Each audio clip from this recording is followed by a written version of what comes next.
রাস্তার পাশের বিক্রি হচ্ছে নতুন একটা জিনিস দেখাই আপনাদেরকে, দেখি তো বলতে পারেন কি না। ও বাবা, প্রথমে ভয় পাইছি মহিলাটার টেরোরিস্ট মুখোশ দেখে, তারপরে হাসি পাইল যে অদ্ভুত মুখোশ পরেছে, তারপরে কষ্ট পেলাম যে আসলে কতটা কষ্ট করে এই দুপুরে রোদের মধ্যে ওরা রোদ থেকে বাঁচার জন্য কষ্ট করে এই মুখোশগুলো পরে বিক্রি করে।อันนี้ราคาถูกกว่าอันนี้ดอกเกลือ50อันนี้100ดอกเกลือคือ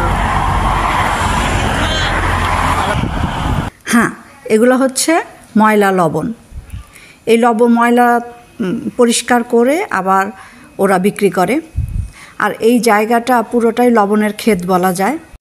এটা হলো সামুৎসাকন ডিস্ট্রিক্ট, পাশেই সমুদ্র থেকে পানি এখানে জমা করে রাখে, তারপরে লবণ হয়। সেই লবণগুলো ওরা তুলে তুলে পরিষ্কার করে আবার বিক্রি করে। এটা চাম বা হুয়াহিং যাওয়ার রাস্তার পরে মাইলকে মাইল শুধু লবণের ক্ষেত, অনেক সুন্দর লাগে দেখতে। অনেক জায়গায় দেখতে পাচ্ছি লবণ আবার ঢেকে রাখছে, না হলে তো বৃষ্টিতে গলে যাবে।